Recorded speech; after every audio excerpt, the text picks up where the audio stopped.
Hi, this is weird. It's my first experience giving a dharma talk this way, so please bear with me.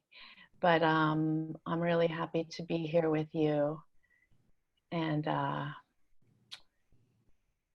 glad that you could be here. My name is Fusho, that's my dharma name. Um, I'm a senior student here at the Village Zendo. And I really first actually want to say that I just hope you're all doing okay in these crazy times. Um, we are really deep in week 8 or maybe starting week 9 of sheltering in place here in New York.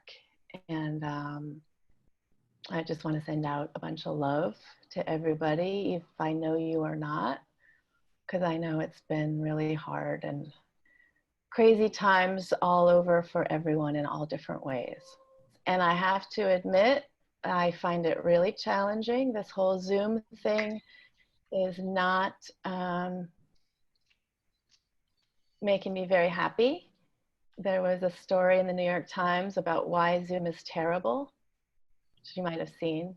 But basically, we have to adapt, and this is obviously better than nothing. But they found that our brains are prediction generators. And so when there's delays or we have facial expressions that are frozen or out of sync, which happens on Zoom a lot,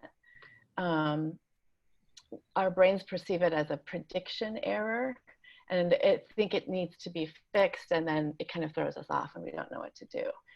And that's mainly because human beings are exquisitely sensitive to one another's facial expressions. And our brains pick up on these tiny little movements and expressions in ways that we don't even know are happening. And then we sort of, without knowing it, we mirror that when we're having a connection or a conversation with people. And this is like throwing it all out of whack.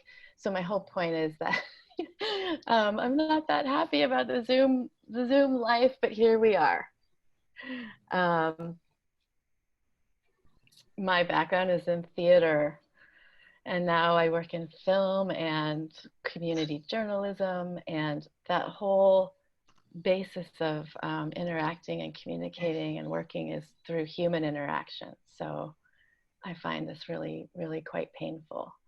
That being said, I have logged on with our online Zendo and been able to see really dear members and friends and people that I wouldn't have normally been able to see. And it's really nice because, our dear Yuka can join back from a harrowing experience in the ICU and be on the Upper West Side. And there she is sitting with us. And there's Kiyose, who's been in Italy in isolation for longer than us here, joining us or connecting in this new way. And we have practitioners and people joining from the Bolivian Sangha, from Germany, we've got members in Allentown and Arizona, all different time zones, and on and on. So that's a brand new, wonderful way that we're experiencing connection. But for me, I've mentioned to a few friends and fellow artists and loved ones that my main state of being these days feels really muddy, kind of murky. If I really look closely, I feel like my day-to-day is happening and I'm able to respond as it's happening, but underneath, I would say my creative self, or the way I normally express myself, really doesn't know what to do. Really feels like I can't see anything, and I feel like maybe I'm in some kind of dark, muddy, murky cave, and I don't know what I want to say or how to say it necessarily. That's the only way I can explain it. So this is my Dharma talk from the mud, which we're told is where the lotus lives. Luckily, in this mud, we are still able to practice. It's a big adjustment, everything shifted, but we are able to come online and seemingly be together. And luckily, I volunteered to host our morning sittings on Mondays because it's really helped give me a little bit of boost of way to get out of bed and start the day with some semblance of structure and some meaning. And so it's been a really intimate experience in the morning sitting as a timekeeper or a host. And then in the mornings we end with our chant that we call the work gatha. And so I've been getting to know that in a different way. It's also called the heart gatha, and it's the way we start our day. And because Zoom is very funky with audio, we can't all do it together in a way that we can hear each other, which is sad, but we're making do. And so the host acts as this solo Eno or chant leader, and then we hope everyone else is chanting along with us, which I'm just like aching to hear. But I mentioned to my partner, Ed, who is usually in the other room when I'm chanting, leading the daily work gatha, that I feel very self-conscious. It's just me chanting, trying to make the most of it.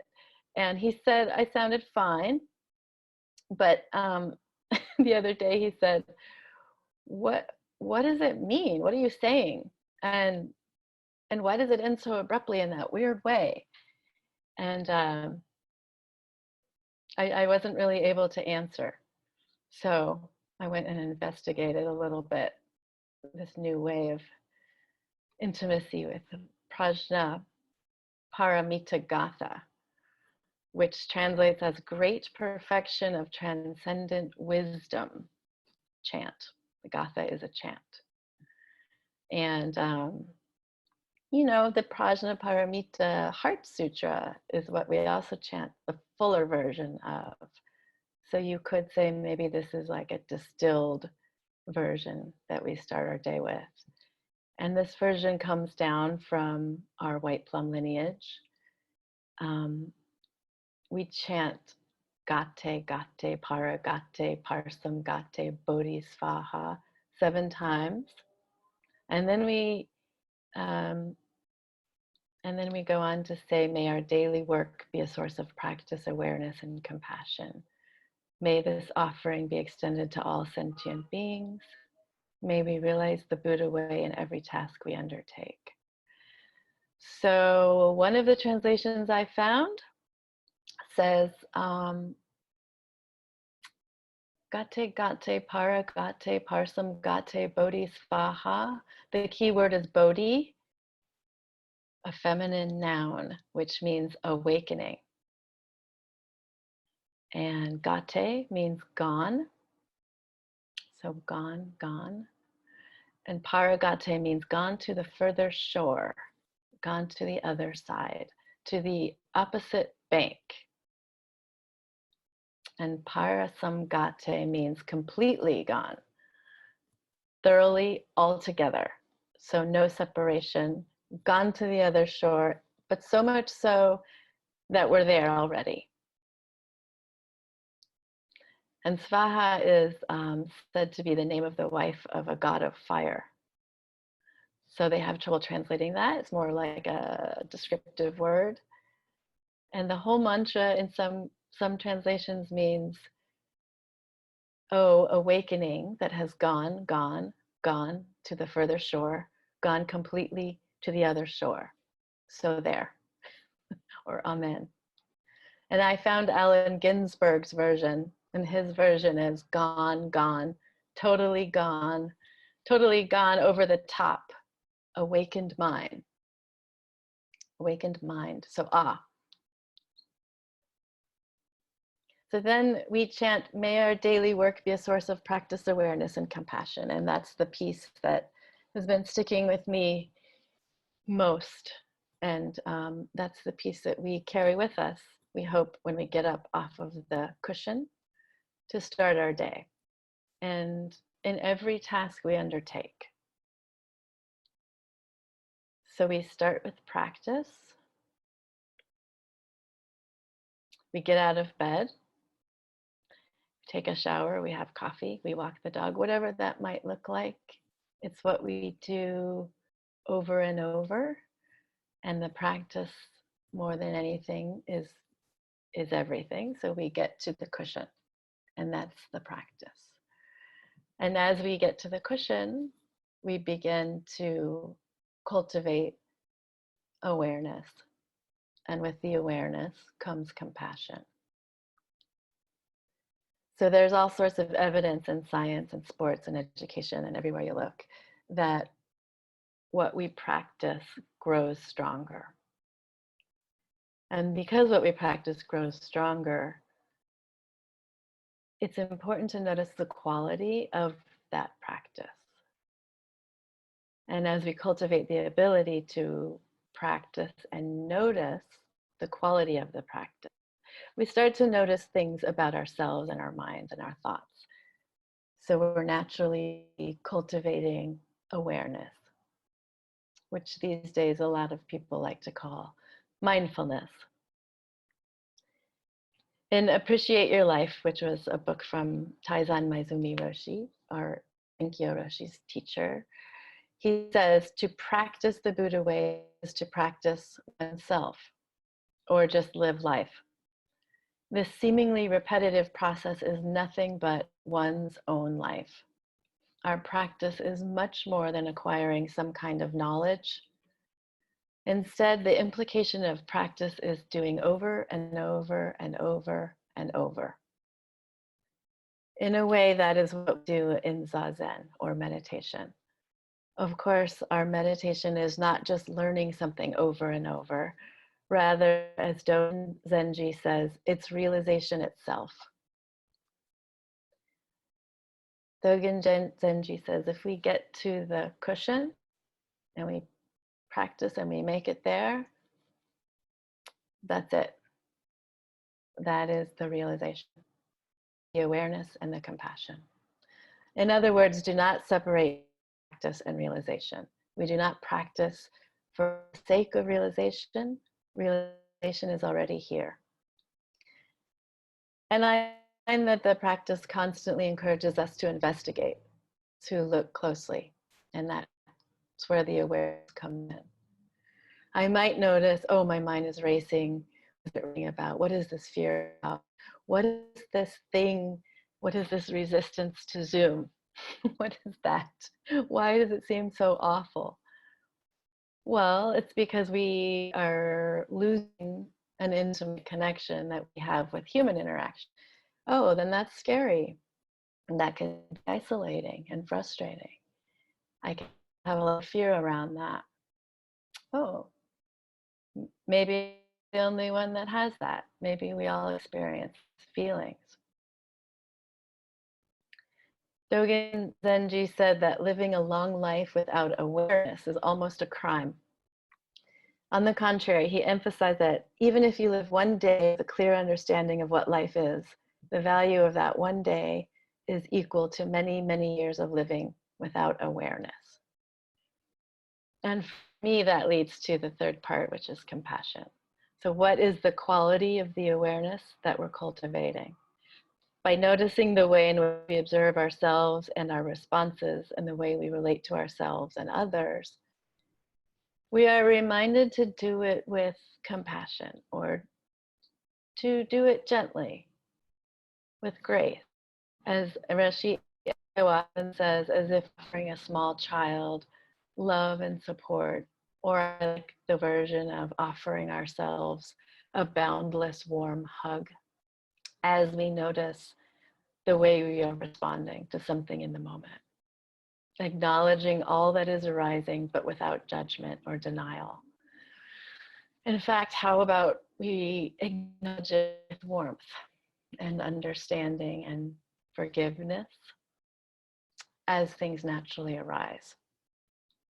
Because otherwise we're just practicing with some kind of self-defeating energy full of judgment and frustration. We could practice judgment and frustration. I've done that on the cushion before. But the Bodhisattva way teaches us that practice and awareness are not all there is, and that if we want to continue to help others, then we should utilize this compassion to accomplish the great work of peace. And we do this for ourselves, and then naturally we begin to do it for others. Or as Jiryu said the other day, after one of our sits, do this long enough, you start to recognize, I'm not actually trapped in this situation. That is awful. But my mind thinks I am. So can I offer some comfort and understanding to that monkey mind of ours? And can I be aware of how I respond to the challenge of exercising with a mask on? How do I respond to having to stand 6 feet apart from others? How do I respond when I don't think that person is acting appropriately? And where is that person's mask? How do I respond to the right or wrong way I'm behaving in this new territory? How do I respond to this hard feeling of being lost in the dark mud in this new muddy world? There's a professor of psychology, her name is Shauna Shapiro. She talks a lot about mindfulness. And she says, we are cultivating awareness, but it's important to acknowledge the human dimension of that awareness. It's not a sterile, mechanical awareness. Rather, it's a kind of curious and compassionate awareness. So this monk told her years ago, which is where she learned this, what we practice becomes stronger. And I think it's important to clarify, she says, that self-compassion doesn't mean we're always filled with happiness and loving kindness. It means that our awareness of what's happening is kind. So even if I'm feeling angry or frustrated, I'm cultivating an ability to embrace that experience with a compassionate awareness. And another way that this awareness cultivates compassion is that it helps us to see our interconnectedness. For example, she says, let's say the left hand has a splinter in it. The right hand would naturally pull out the splinter, right? The left hand wouldn't say to the right hand, oh, thank you so much. You're so compassionate and generous. The right hand removing the splinter is simply the appropriate response. It's just what the right hand does because the two hands are part of the same body. So the more we practice, the more we see that we're all part of the same body. And there's a koan in the Book of Serenity titled, "The World Honored One Points to the Ground." And as the Buddha was walking with the congregation, she pointed to the ground with her finger and said, this spot is a good spot to build a sanctuary. And Indra, emperor of the gods, took a blade of grass, stuck it in the ground and said, the sanctuary is built. So in the companion book for the Book of Serenity, which people in the Path class are utilizing this year, it's called the Book of Equanimity. The commentary from Gary Shishin-Wick for this one says, part of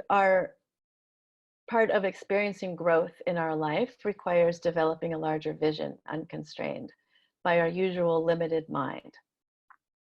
Doing so requires great awareness. We all have blind spots and we project our worldview from those dark places. We need to practice awareness in order to develop clarity and to perceive the difference between reality and distortions.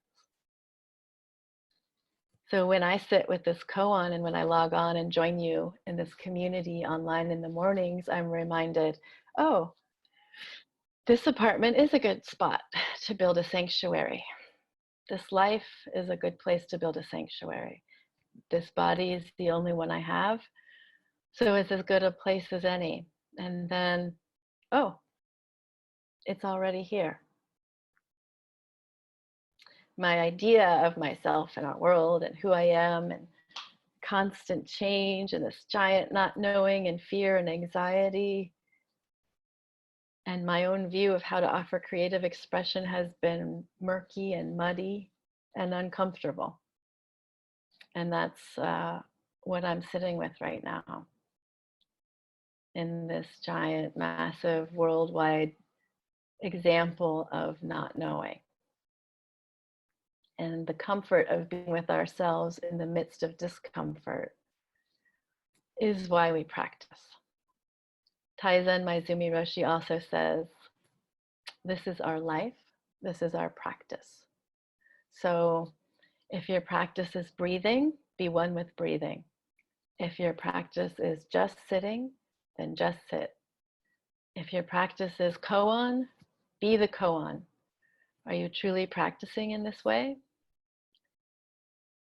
If you're practicing with a koan intellectually or as a riddle to solve, you're not doing koan practice because duality is still involved.